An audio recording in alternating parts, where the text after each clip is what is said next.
a quiz from one of my classes, and I said, I have to leave.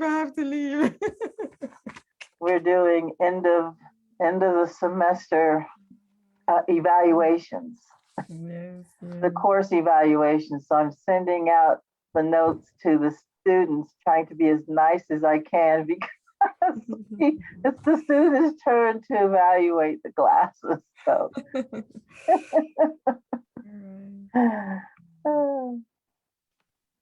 All right, I think we're ready to get started. Thank you everyone for joining us. Thank you judges, thank you debaters, and thank you to our attendees.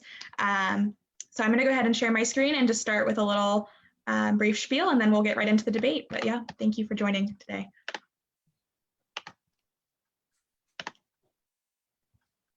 All right.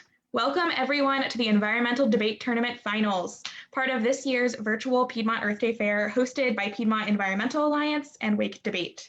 I'm Annie Fullwood, the program coordinator at Piedmont Environmental Alliance, and I'm so glad you guys could all join us for this program. Piedmont Environmental Alliance is your local environmental nonprofit based in Winston-Salem, North Carolina, and serving the Piedmont region. We believe in the power of people to create a more just, resilient, and environmentally sustainable future. And that's why we focus on programs that educate people of all ages, build connections across the community, and create tangible changes in our local institutions. Learn more about Piedmont Environmental Alliance at our website, www.peanc.org. And a big thank you to, oh, sorry, I skipped over. This year's Piedmont Earth Day Fair may be virtual, but we still have tons of great programs to educate and inspire people of all ages about environmental issues that matter. Check out our full schedule of events and visit our webpage to register. Now, a big thank you to our debate sponsors, Northwest Geoscience, Wells Fargo, and Volvo Group of Companies, and to this year's virtual Piedmont Earth Day Fair sponsors who have made this program possible. PEA and Wake Debate are so excited to host the 2021 Environmental Debate Tournament and Finals. We believe the state debate tournament helps engage high school students in critical thinking and in-depth research around important environmental issues, helping to inspire the next generation of social change leaders in the community. We are thrilled to be joined by this year's finalists, Brendan Smull and David Sieg from Mount Tabor High School, Torin Simpson and Reed Ballus from Reagan High School, as they delve into our topic. To best address climate change, activists should focus energies on corporate leadership instead of political leadership. We also have fantastic judges from around the community who are looking forward to hearing what you've all learned about this topic. First, let's introduce Barry Nelson from Northwest Geoscience. Barry is a licensed and certified geologist in North Carolina, Virginia, and South Carolina.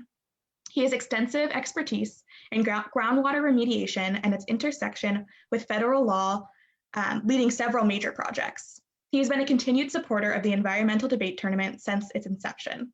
We are grateful that Barry is here to bring his expertise from the field as someone who knows has firsthand experience about how corporate and governmental leadership function. Thank you, Barry. Next, we have Dr. Roby Kirby-Straker, Director of Public Speaking at Wake Forest and Assistant Teaching Professor in Communication.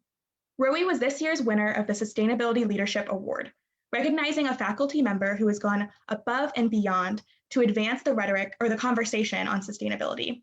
The combination of her coursework on the rhetoric of environmental risk management and campus-wide efforts on women of color and ecofeminism makes us extremely grateful to have such a well-studied academic and expert on public speaking. Thank you, Roby. And finally, Nicole Gaines is an adjunct professor at GTCC and a member of the Greensboro Community Sustainability Council. Nicole is also the chair of the North Carolina Sierra Club. She's heavily involved with the North Carolina Climate Justice Collective, recognizing that racial injustice and climate change are interconnected problems, and was a lead coordinator for the 5,000-strong Women's March in Greensboro. We are extremely fortunate to have someone so accomplished in the field of environmental advocacy join us for this debate on the very question of what is the best strategy for advocates to take. Thank you, Nicole. So now we can begin our debate. I'm going to go ahead and stop sharing my screen. And I will pass it over to Justin to kick us off. All right, can we first get a round of applause for these three awesome judges here that we have with us? Very excited and very grateful that we could have such experts in the field be here for such a great tournament. We have 4 phenomenal debaters who I know that we got feedback from the judges throughout that they were well prepared, well organized, and very efficient. We're excited to be able to have such a phenomenal finals debate. I do want to give a quick round of applause to Annie for doing most of the heavy lifting on setting up the tournament in the first place. And then we'll quickly turn it over to some debates. I'll keep track of time. I'm sure the debaters will as well. And if right is about time, I'll give you about 5-10 seconds, and then you might see me unmic my microphone and say, hey, you know, it's about time, you're up. And I'll keep track of the preparation time towards the end when you all need to use it. But we will have, 4 phenomenal speakers giving 8 phenomenal speeches. And then we'll ask the judges to deliberate a little bit, and then we'll get back in the results there. Who is our first pro speaker from Reagan? All right, Reed.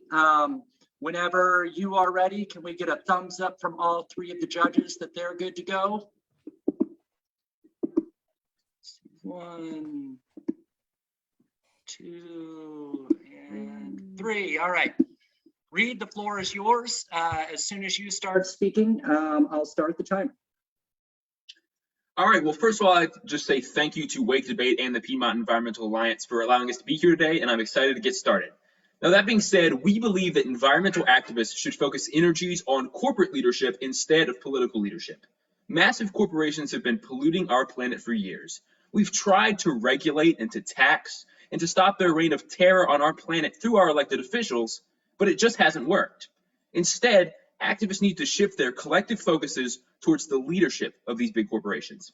Even though social campaigns like banning plastic straws and cutting up our six-pack rings in soda do help to stop pollution, they hardly make a dip in the insane amount of climate change that is a direct result of these massive corporations. According to a study by the Climate Accountability Institute, the 100 largest polluting companies in the world have already caused 1 trillion tons of greenhouse gas emissions. Most of these companies have no oversight, little regulation, and their only goal is to make a profit for their shareholders by whatever means necessary, even if that means sacrificing the very planet that we live on. This is something that my opponents and I actually agree on. We both agree that the blame resides with these corporations, but the solution is where we differ. It only makes sense that because these corporations are who actually are doing the polluting, these are the people who activists need to be targeting, not some partisan officials. The President of the United States is not a massive polluter.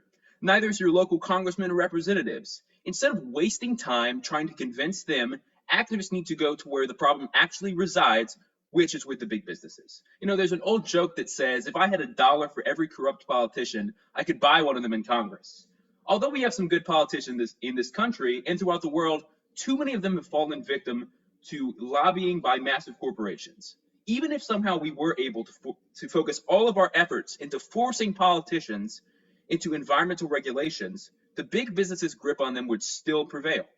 The biggest polluters in the United States spend an estimated $200 million every year in political contributions and lobbying to combat environmental legislation. Their chokehold on our elected officials have made it all but impossible to see real action on climate change come out of the halls of Congress. Even if we were able to successfully pass environmental legislation, the big businesses would just spend even more money on lobbyists and lawyers to exploit technicalities and loopholes that would make the entire process a waste of time. Frankly, most energy spent on lobbying political leadership to act on climate change is a waste of precious time. Focusing our efforts on corporate leadership, however, is a much better use of time. We've already seen much more action take place by targeting big business leaders instead of political ones. Because of intense criticism, protests, and boycotts, and campaigning by climate activists towards these big corporations, some of the largest companies in the world, such as Amazon, Microsoft, Coca-Cola, have all signed on to the Climate Pledge.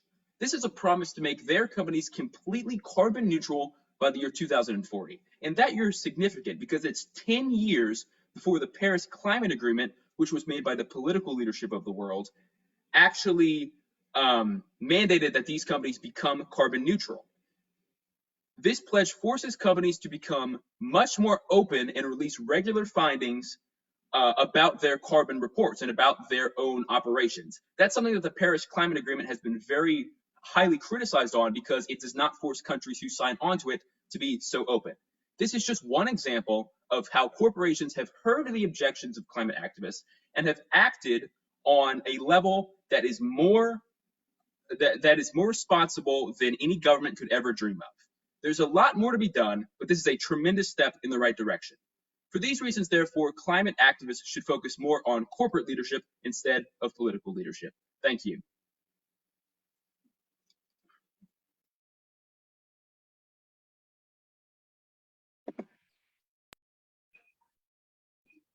All right, thank you, Reed. Who will be our first con from Mount Tabor? That would be me.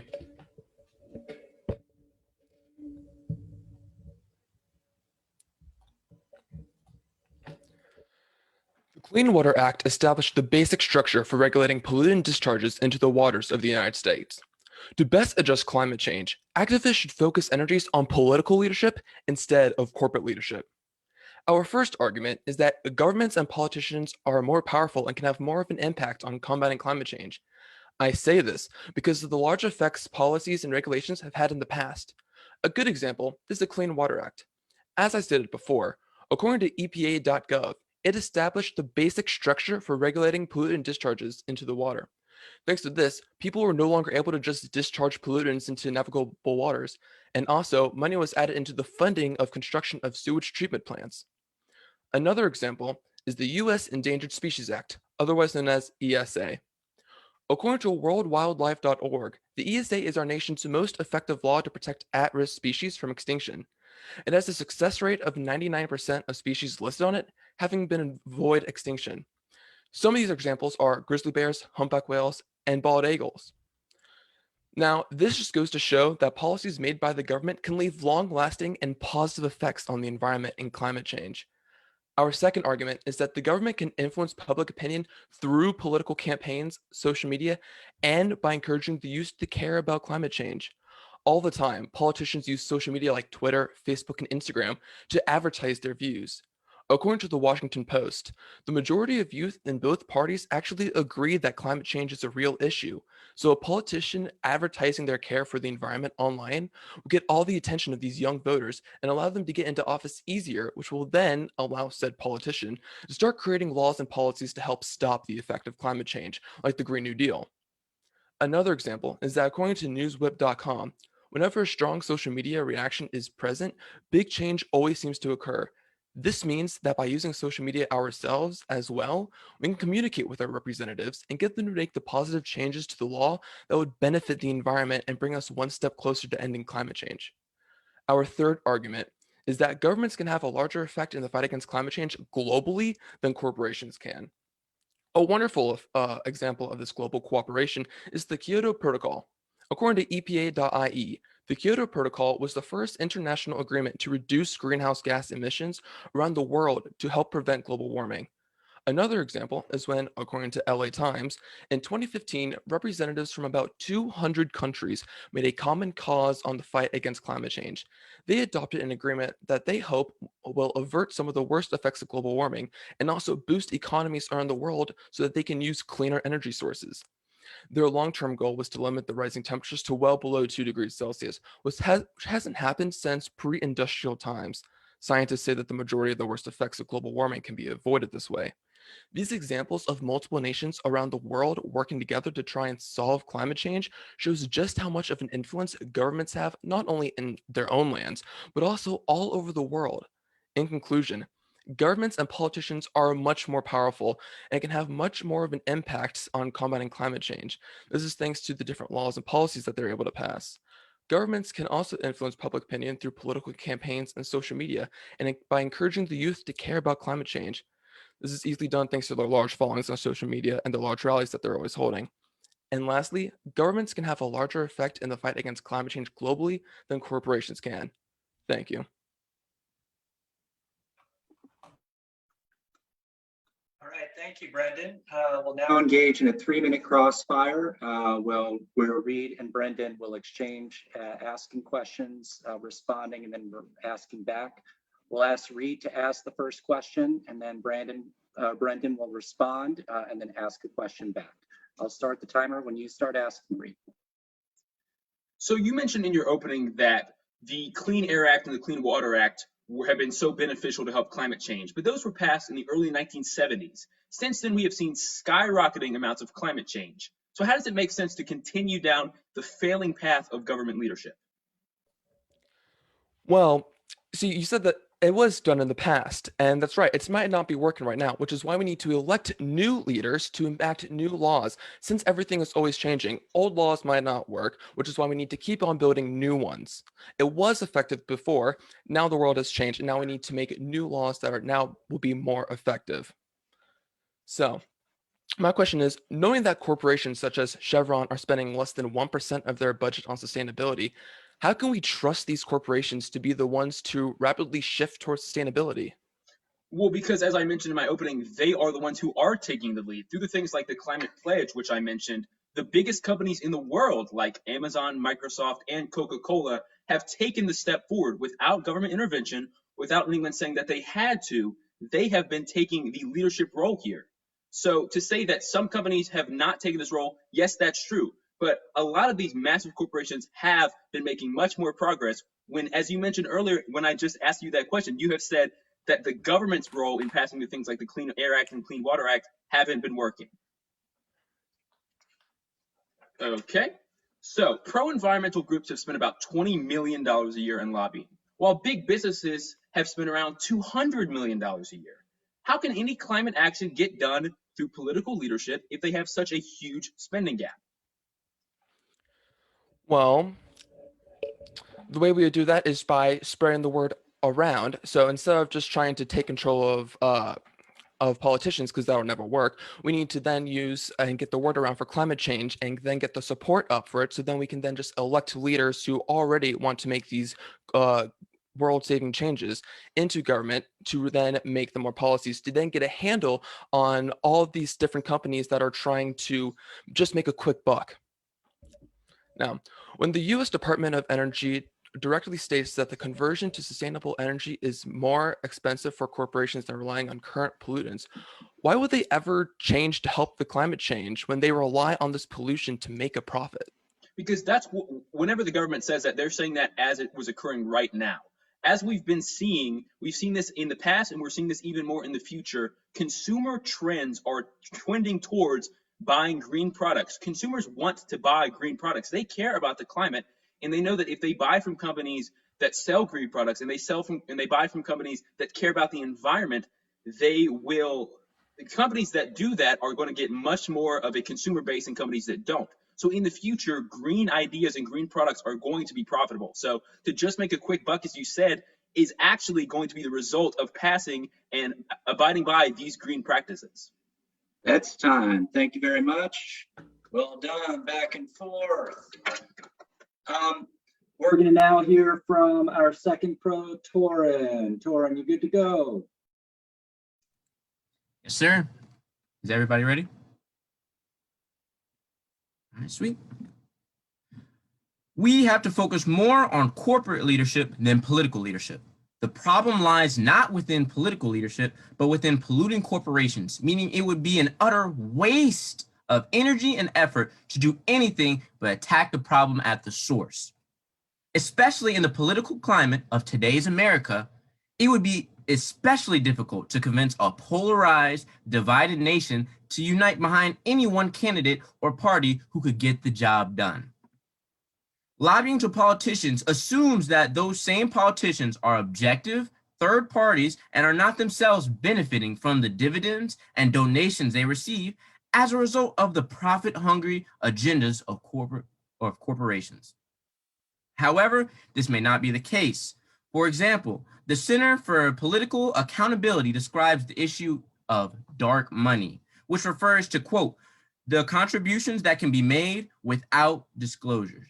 This means that companies may give unlimited sums to trade associations and social welfare organizations. These tax-exempt groups must have a, quote, primary purpose other than influencing elections. However, unlike most political committees regulated by federal election law, they don't have to disclose their donors.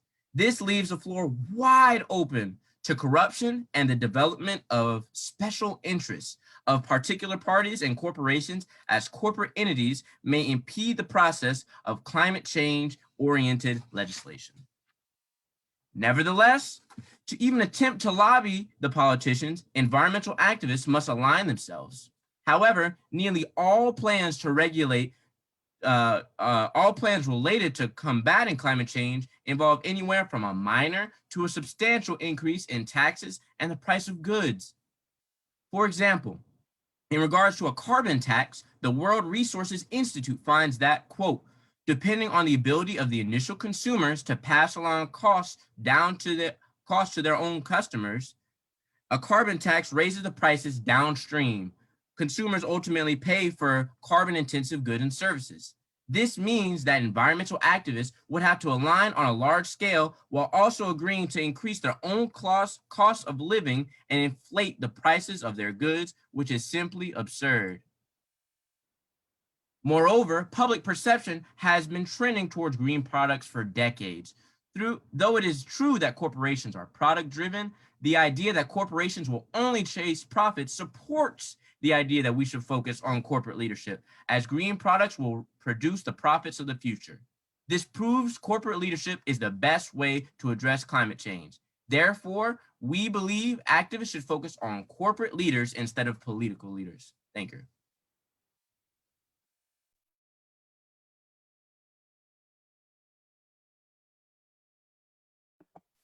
We'll hear our final opening speech from David. David, when you're ready, go ahead. All right, is my mic working all right?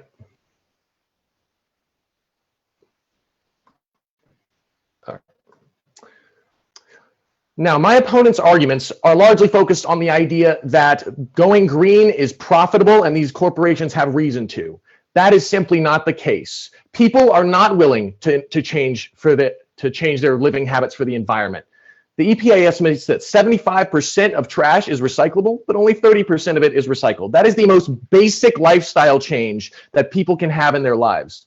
They say that legislation hasn't worked. The government hasn't worked, but it has. Look locally at Lake Norman, Duke Energy. They're being forced to reverse the damage that they've done. Walmart has been guilty on multiple accounts of destroying the environment, and they're being forced to fix that, make monetary donations because of it, because of the government. Now, they also say there is little regulation, which, well, maybe we should get some regulation into the system. There's a record number of people in the Sunrise Movement, for example, in Congress, and they are working towards that legislation. We just need to support them. Now, they also talked about boycotts, which, according to the Northwestern University Institute of Public Policy Research, are minimally effective against the profits of corporations. Boycotts are all show and nothing else. It is also true that while my opponents allege that these corporations are going green, a study published on influencemap.org showed that these corporations are all talk. They'll advertise that they are going green, but then they will spend only 1% of their budget on doing so and just make that pseudo activism look very prevalent, so people will think that they're doing good. For example, in the early 2000s, FedEx was going to go to all reusable energy fleet of trucks, and then that died less than 4 years later because it was too expensive, according to their words. Now, we never said the president was a polluter. We said that the president has the power to stop pollution. My opponents want us to fight fire with fire, but we want to fight fire with water. In sum, governments and politicians are more powerful and can have more of an impact on combating climate change. They can influence the public opinion through political campaigns, social media, and encouraging youth climate justice. They can affect global change with more influence and credibility than corporations. The final argument is that government can provide a checks and balance system on corporations to make sure they follow the policies to protect the environment. Corporations need that regulation to ensure that they don't put the public at risk for economic gain. When Walmart stores pleaded guilty to 6 counts of violating the Clean Water Act by illegally handling and disposing of hazardous materials, the government put a fist down immediately to prevent such a thing from happening again.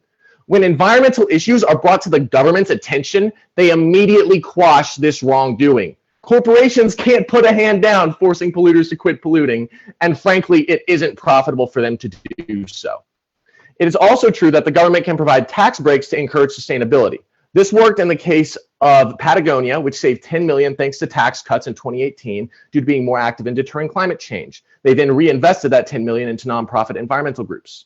Clearly, due to the necessity of regulation and ability to provide tax breaks, politicians are the best target of activism here because, frankly, they are the only ones with the power to do so when these corporations have nothing to gain from doing so. For every one Google that goes full green, there's 100 other Exxon Mobils that are destroying our climate and our environment. Thank you.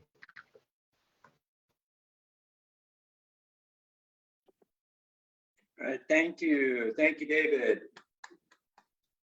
We're going to have a crossfire exchange between Torin and David here. Torin's going to lead us off with a question. David will respond and then ask a question back. Torin, when you're ready, if you can unmute yourself and ask the question, I'll start the timer. So David, you mentioned the fact that it's not likely for consumers to change, but who's going to fund the switch that you say local governments will go through? Do you think that consumers can afford during an economic crisis as severe as COVID-19 to afford to fund all these green practices through taxes and all the other forms?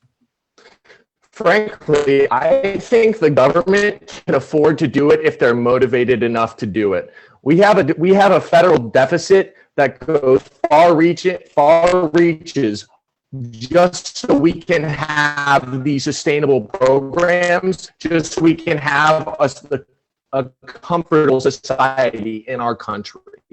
If the government wants to fund it, which the government needs to fund it, then they will. Is that for every one Google committing to sustainability, there's another ExxonMobil polluting the environment more than Google can mitigate. How can one corporation put its foot down and actually make other corporations work towards feasible sustainability? So I'm sorry, I'm having a bit trouble trying to hear you, but I believe your question is how can one corporation change the rest? Well, look at Amazon, look at Google, look at all these top priorities, top high grossing companies. We as America and these corporations lead the way. We set the precedent. So it's only true and it's only logical that these high corporations, if massive corporations are switching to green products, that only means that it would be even more beneficial for the small man, for all other corporations who have to compete with these top corporations who are monopolies or competing in these high ranges. It would only benefit them to mimic the green practices that are being implemented by Amazon and other top grossing corporations. Another question I have for you is that even if activists were able to pass environmental legislation, which is unlikely due to lobbying, why do you think that massive corporations will follow the laws instead of finding loopholes and exploiting technicalities like in the past? What makes you think that the government has power over corporations? The Duke Energy situation at Lake Norman makes me believe that. We'll talk about Walmart pleading guilty to 6 counts of destroying the environment. Those things all show that the government puts its foot down when these corporations aren't going to do anything. You said it yourself that the corporation with fire, that just burns it down even faster. Northwestern University Institute research on public policy said that boycotts are not effective, that they are minimally effective on corporations. I'm sorry, did you ask me a question there? I'm having a terrible time trying to... I think we're out of time there. Okay. So well done. Thank you both. We'll now shift towards our summary speeches. Each debater will give a 2-minute speech. After the first 2 2-minute speeches, we'll engage in what's called the Grand Crossfire, where all 4 debaters will have an opportunity to ask and answer. I believe Reed is going to lead us off with the first of the closing speeches. Reed, are you ready? I am ready. Fire away. There is no question that climate activists need to focus on corporate leadership instead of political leadership. Corporations are without a question the primary reason for climate change. So it only makes sense that activists should take their concerns directly to the source. Let me reiterate that the top 100 corporations have already polluted 1 trillion tons of greenhouse gases. There's no time for activists to waste by convincing partisan politicians to take action. They've shown time and time again that the donations by these big companies are more persuasive than the public pleading to save their planet. But of course, this is not surprising because corporations have already spent $200 million a year for this very reason. The goals of these companies is not to save the earth, it's to return a profit. And they use our elected officials as a catalyst. But let me reassure you guys, it's not all doom and gloom. The public recognizes that governments are all but powerless to help. So they're taking the fight elsewhere, directly to the corporations, as they should be. By placing immense public pressure on corporations, we've successfully gotten the ball rolling in the right direction. We've finally seen the tables turn on big businesses, and they slowly but surely have been responding to the demands of climate activists. The only way to save our planet is to focus energies on the massive corporate polluters rather than the partisan officials in Congress. Thank you.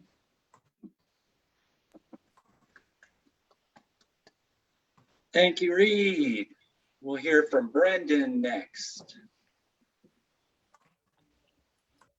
Alrighty. As my opponent has said, corporations are at fault for climate change since they're the ones who have been polluting for decades. And also, as said before by my opponents, these large corporations are actively trying to change the government to their way. This is one of the many reasons why we cannot trust these corporations who are only in it for making a quick buck. While there might be a couple of decent companies, it's not enough for them to act alone. And while some corporations might have a small hold on some congressmen, this is why we need to spread the word of climate change so we can get those politicians out of office and get ones that will get their things together and start making the changes we need to save our planet into office. Now, in summary, activists need to focus on politicians if we want meaningful progress in our fight against climate change. Governments and politicians are way more powerful than corporations fighting climate change because of the different laws and policies that they can pass and force all other corporations to follow. Also, the government is able to persuade the public's opinion through political campaigns and social media like Twitter, Facebook, and Instagram to encourage the youth about learning about climate change and the different ways to fight against it. Since everyone is always hearing and talking about politics, governments have a way larger audience than regular corporations. This means that their effectiveness in spreading awareness and gaining supporters is just that much stronger than corporations. Governments can also affect climate change with more influence and credibility than corporations. Governments work for the people of the nation. They are also held accountable for what they do and don't. And if they don't have the people's support, they lose their jobs. Lastly, governments can provide a check and balance systems on corporations to make sure they follow policies to protect the environment. We can all agree that the people in government want to hold on to their power, and the best way to do that is to have the support of the people who want to help fight against climate change. This is why I know that we're correct when I say that we need to rely on the government that creates the laws that protect our lives instead of these greedy corporations. Thank you. All right, thank you, Brendan. We're going to take a quick tech timeout. David, there were a couple of moments where maybe you were fading in and out in the cross-examination period. I don't know if you've got extra programs, and if it slows down too much, I think the move might be to turn off the video just so you can increase. But wanted to kind of see, I don't know if there's if it's possible for you to potentially move closer to a router, or if you've got any options there to shut down some programs without eliminating your ability to read your speeches, but just trying to creatively problem solve before we get to the last speeches here. Okay. Is it working right now? It's still showing your bandwidth to be a little low. I don't know if you've got any other programs running. I do not. I can try. What I could do is try to get onto my phone, which might work better. Or I could just move closer to a router. I'll be right back. Okay. Mr. Green, would it be possible maybe for him to turn off other devices that are connected to the internet to allocate more bandwidth to his computer? Yeah, I'm with you. You know, in my house right now, if I tried to make that request, I'd have a coup. And so I definitely would want it. But as two other people in the house meetings on, maybe we can try and move closer to the router. And if that doesn't work, I do like your option of trying to figure out what else we could get off. Okay. And then I know we're taking a tech break right now. I know my partner and I wanted to use a little bit of our timer to discuss some stuff before the Grand Crossfire, I believe somewhere anywhere to a minute to 90 seconds maybe. So I don't want to abuse our tech break right now and give ourselves an unfair advantage. So I just wanted to make you aware while we're waiting on David to hopefully. Okay, so as soon as we get David back, if you all would like to take a little bit of your preparation time before the Grand Cross, we can do that. Does look like David has rejoined us. Is it working a little bit better now or no? A little bit better. Let's keep it there. It looks like the pro side would like to use a little bit of their preparation time. At 1 minute in, I will let you all know. And then if you wish to take more time after that, you can. So I've started that timer now. You just simply let us know when you're done. Judges, this is essentially the same thing as you would see as a timeout in some sort of a sport event, where each team kind of gets to regroup a little bit at some point in the speech. And like most sporting events, people try to save their timeout time for to the in crunch time. So we're seeing some debaters follow the script.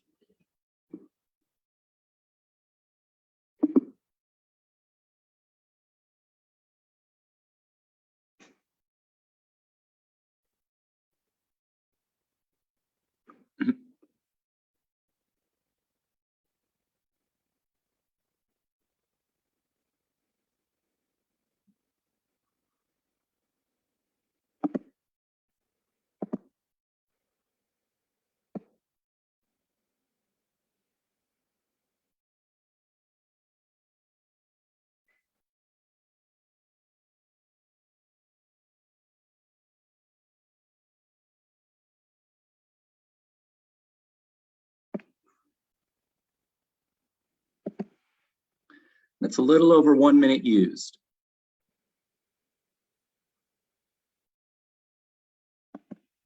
Okay, I think that's good. Thank you. All right, so we had David give the last speech, which means that Torin or Reed, whichever one of you would like to ask the opening question for the other side, please feel free to do so.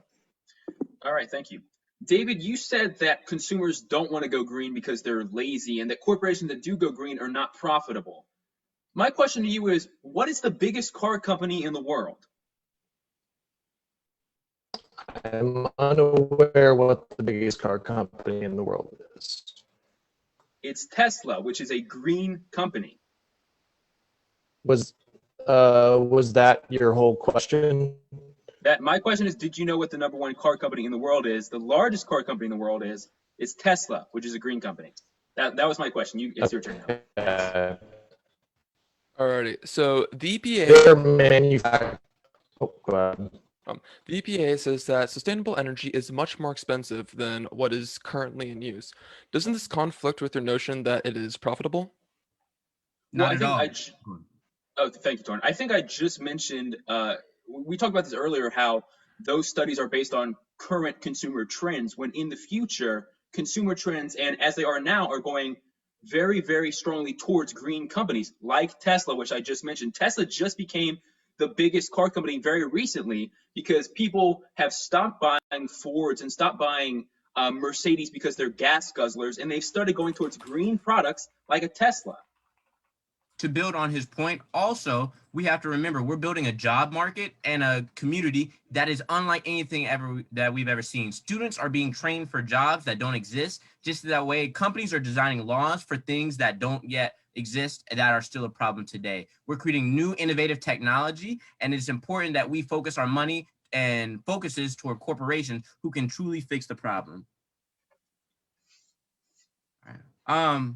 Now, another question we have for you is that since corporations are the ones that will have to implement these environmentally friendly practices into their businesses, isn't it much more efficient and effective to allow companies to make their own environmental regulations, which is something that they are already doing without government intervention through green pledges?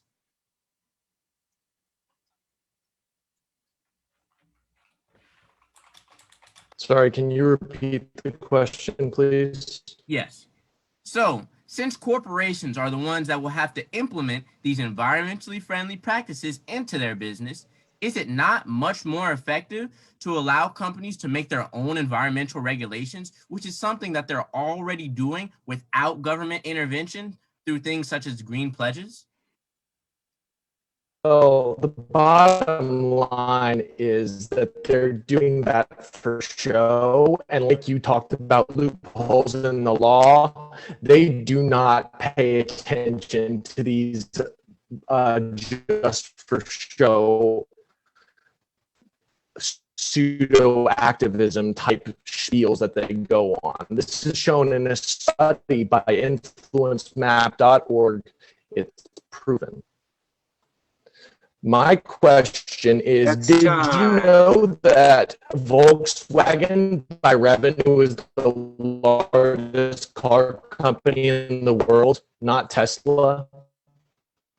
That's time. On the pro side, you all have 40 seconds remaining of preparation time. Would you like to take it? Yes. All right.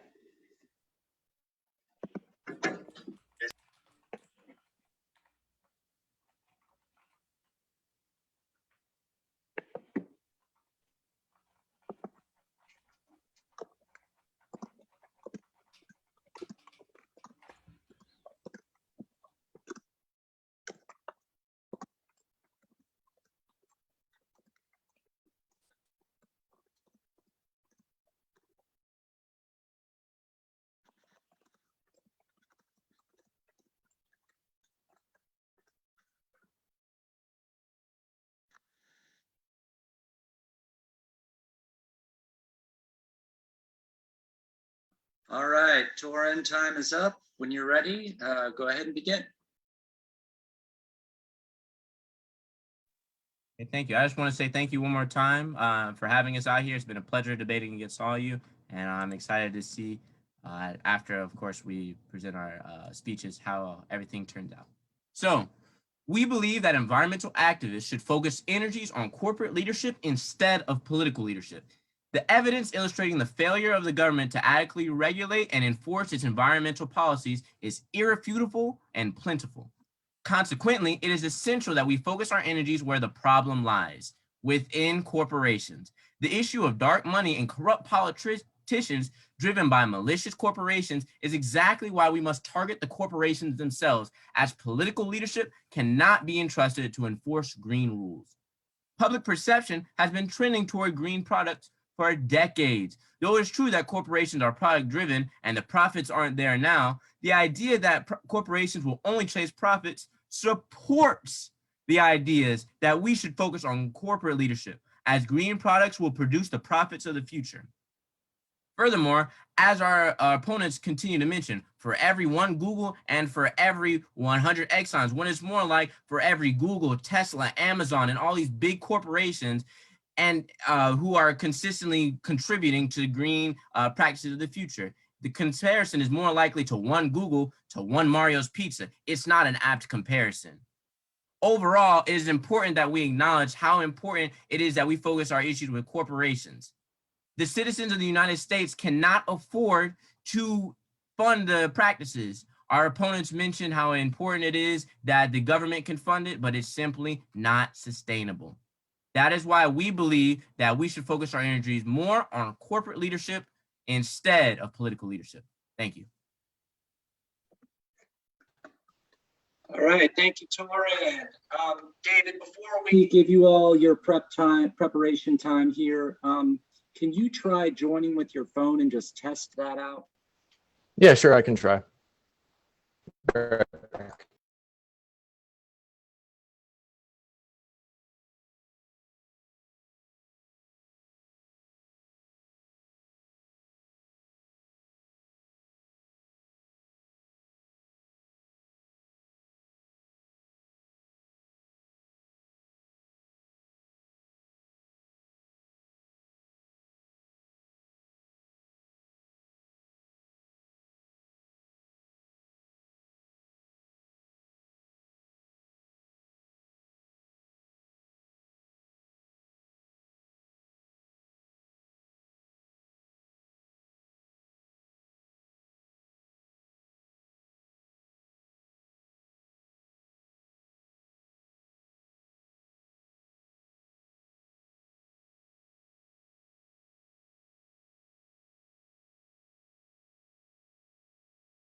Oh, I think, David, you joined us as an attendee.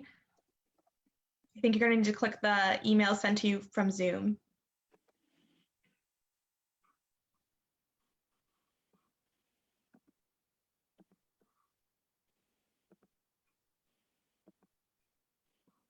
Oh, wait, actually, I can promote you to.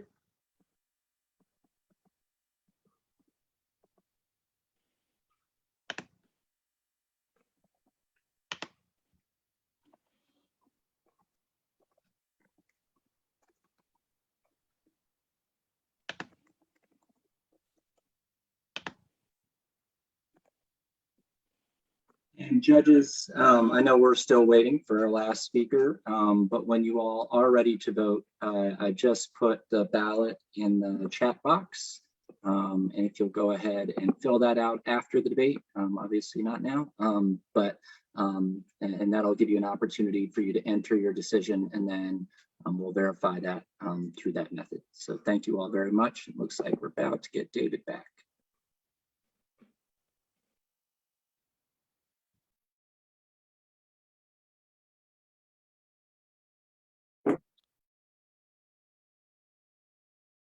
It's working now? All right. Am I good to go ahead? All right. My opponents are making the case that we need to fight fire by going right into that fire, and hopefully something good will happen, despite the EPA literally stating on their website that sustainable energy is more expensive than otherwise.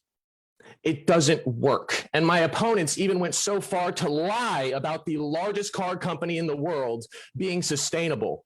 Because according to revenue, Volkswagen, Toyota, and 3 other car companies that aren't Tesla are the largest car companies in the world. Now, think about this. We all know the cold temperatures, that the power grid failure that happened in Texas.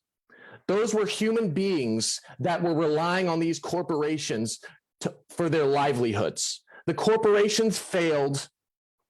And while people were dying in Texas, I have family. The corporations sat and did nothing and said, oh, we're not gonna go towards sustainability. It's too expensive for us. We can't do what they need us to do.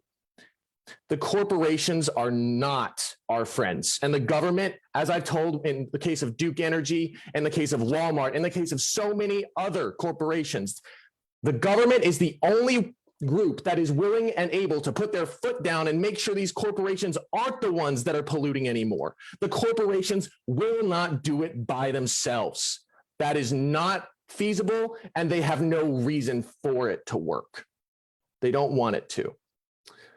That is why I am sure that we need to target the government, not the corporations, in our activism, because they are the only ones that can prevent corporations from doing more damage than they've already done just for another $1.50 in Jeff Bezos' pocket. Thank you.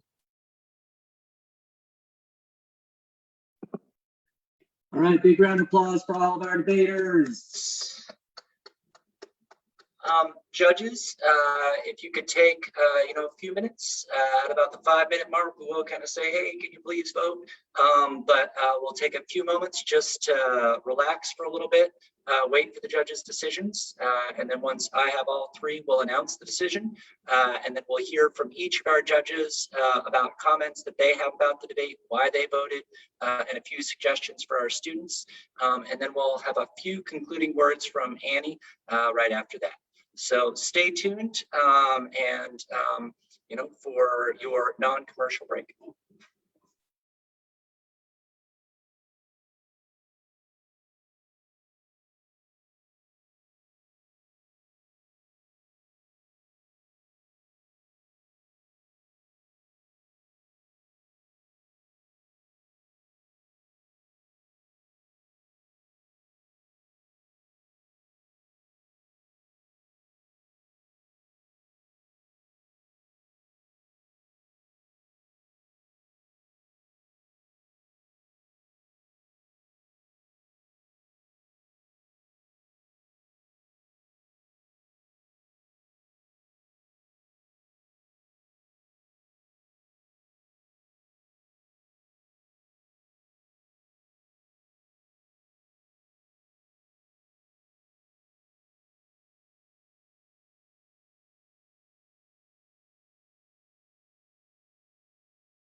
Rowie and Nicole, if you could quickly take a peek at the chat, I just want to confirm before I announce.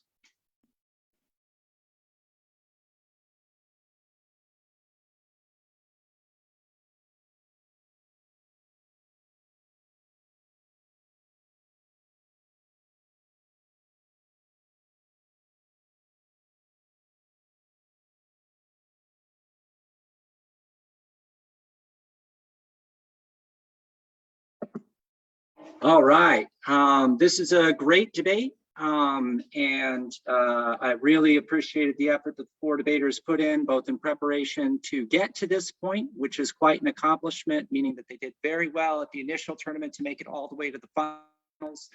There were over 45 students competing from 8 different schools, and I want to say, first off, let's give them a giant round of applause for representing their school extremely well.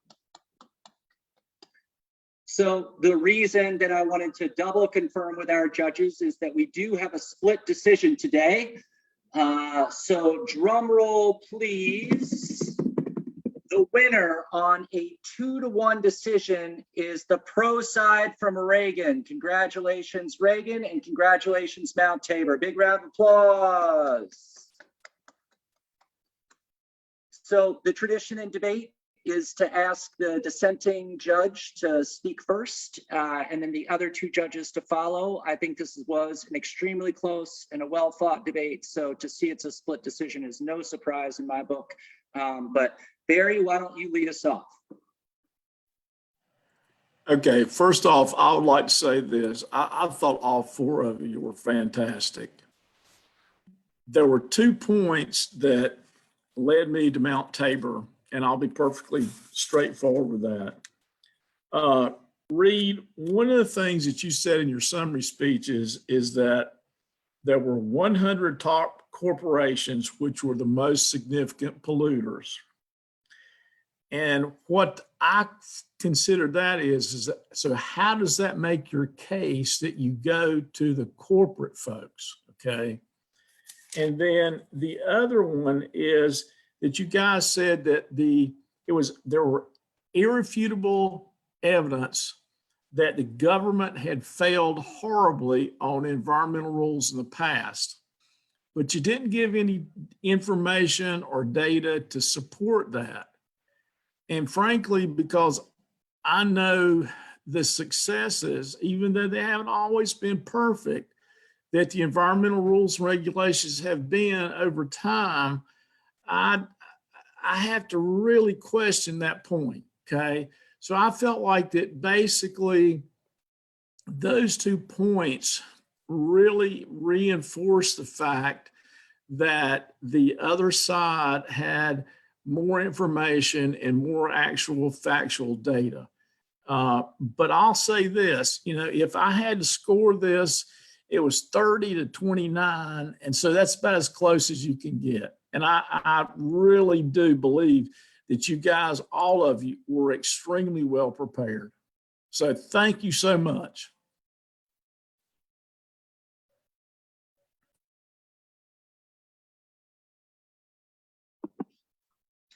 All right, thank you, Barry. We'll turn it over to either one of the next 2 judges who wants to start us off. Looks like Rowie, you were the first one to turn in the ballot, so why don't we turn the microphone over to you? Sure, no problem. I agree with Barry. I want to congratulate all the debaters. You did a really, really good job. I loved your passion. You had strong organizational, you organized your content well, and I could see that you really did your research. The reason I chose Reagan was because Reagan stuck to the points about the future. You talked about where we're going and where consumers are going. You looked more into the future, which is something we always have to do when it comes to climate change, and you were looking at trends. Another thing is that you use the argument that because corporations are the biggest polluters and they have been showing leadership in some areas, then there's a lot of room there for growth. And you kept coming back to that. I know that there was you know, there was a little bit of lack of clarity in what you were talking about when it came to Tesla, but there are different criteria for who's the top company. The top company for profits doesn't have to be the same one for value, doesn't have to be the same one for revenue, your sales and all of that. So there's some nuance difference there. And I really liked for Mount Tabor when you talked about the future, not the future, sorry, the role of government in terms of being able to influence at a global level. But you made that point in the beginning, but didn't really come back to the point. So I think that Reagan did a good job coming back to their points. I do think that you held your ground in the Crossfire. That's Mount Tabor. I thought you did a really good job in the Crossfire. And I loved both your passion, and I think you did a great job overall. But that was my reason for Reagan sticking to their points and revisiting those points and really making them concrete. Oh, I just want to add the one thing, I think Barry mentioned something like this. The one thing that I would suggest is thinking about nuances going forward and acknowledging, I think you both did this, but one side may be a little bit better than the other, a little bit clearer than the other, acknowledging that, yes, it's not all or nothing. Yes, this side does work. However, so do that a little bit, tweak that part a little bit. But overall, good job. I'm sorry I spoke for so long.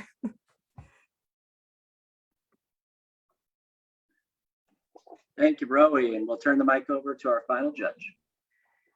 First and foremost, I am beyond impressed with these students. That is absolutely awesome. To me, there are no losers in this contest. I am just thoroughly blown away with your ability to speak and your ability to make a point.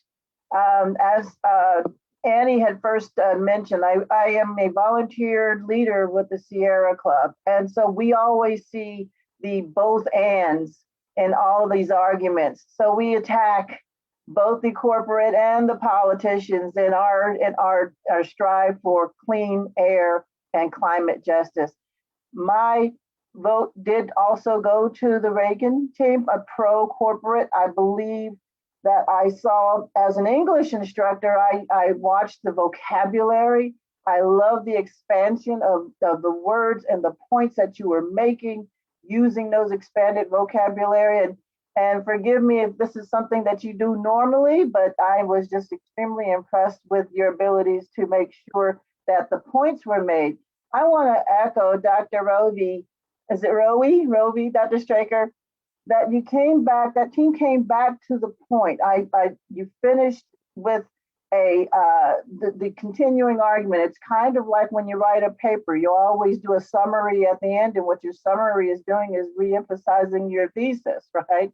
So I heard that in the argument. And to Mr. Nelson's point, I did understand that, there were some little echoes of not having an argument fully supported. But if I were in and looking and just not absolutely knowing everything there is about who leads the automotive industry and sales and Tesla, that caught me off guard. I didn't realize that, but it's good to know. I also echoed, I like the point that David was trying to make about Volkswagen. But on the other hand, Volkswagen also had to settle a $92 million settlement, right? And so they are forced to settle and send the payments, the information, the monies, the things to go towards renewable energy sources and investments into that sector. So I'm going to keep it short because I think all the judges echoed exactly what I was thinking. Just kudos to everyone. There is no one that did poorly here. All of you were exceptional, and I truly, truly appreciate being a part of this.